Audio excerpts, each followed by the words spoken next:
Welcome to Resourced and Resourceful Leadership, a podcast for people who care about the world and their impact in it. I'm your host, Dr. Christine Pettit. Thank you for listening in today. When I started this podcast, my goal was to publish an episode weekly for a year, and the format could vary, and that is still my goal. So far, I've talked about a range of topics and interviewed a few guests. If you haven't heard the interviews with my daughter Ellie, my Aunt Babs, Dr. Nada Tushnet, or Emily Duvall Ledger, I encourage you to check out those episodes.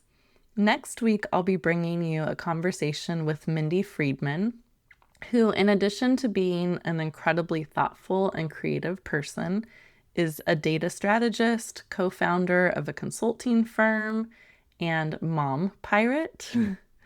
You'll have to listen in to learn more about that last title, and you'll hear about the other ones as well. We did this episode in the style of Amy Poehler's Good Hang podcast, which was really fun because it involved meeting someone in Mindy's life and talking good about her behind her back. So I could hustle to get that episode out, but I'm craving a little more spaciousness and not staying up until midnight tonight. So today I'm going to share one of my favorite poems with you, which is Stations by Audre Lorde.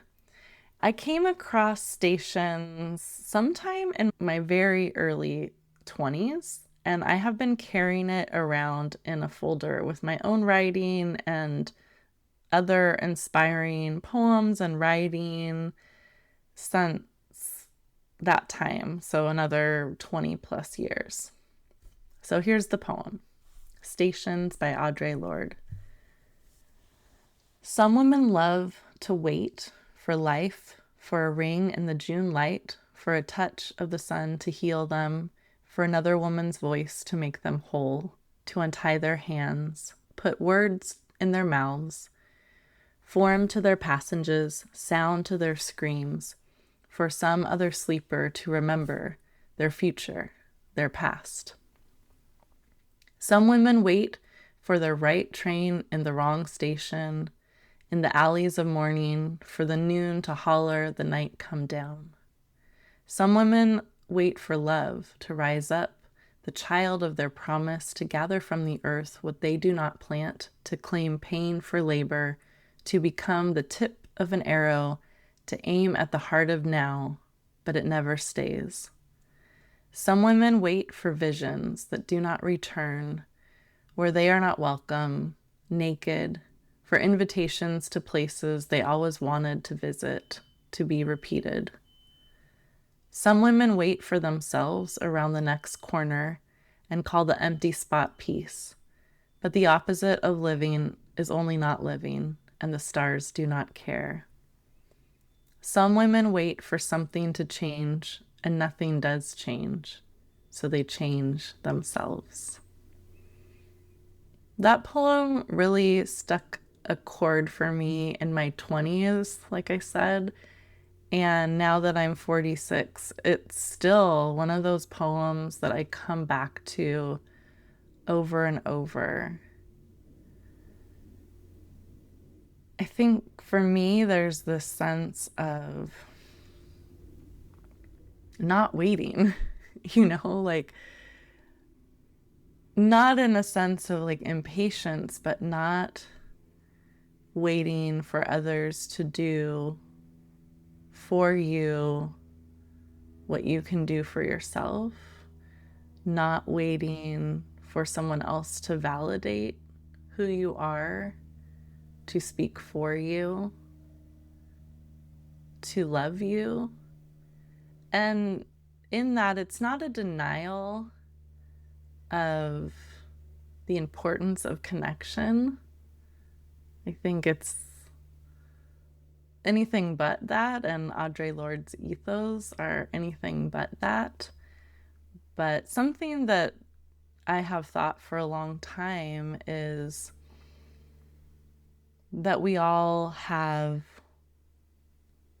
some level of choice, and in any situation, we have a level of choice to change the situation, to look at it differently. And of course, this isn't like a pull yourself up by the bootstraps or anything reflection, like Audre Lorde and her identity and what she carried. Again, anything but that. But I do believe in not waiting for things to happen to you and to take intentional action. And I think that relates a lot to how I live my life, the reason that I coach others, and my approach to coaching is really believing that people have inner wisdom and resourcefulness, knowledge and answers within themselves, and really just helping to draw that out, to helping remove what gets in the way. And so it's something that I'm passionate about, and I think it shows up now in the way that I live my life and the way that I work. And I think about even the name of this podcast, Resourced and Resourceful Leadership, this changing yourself, finding what you need, and being resourceful, it all connects back for me. So I'm curious, what resonated for you from the poem. And I have a few reflection questions for you. What are you waiting for?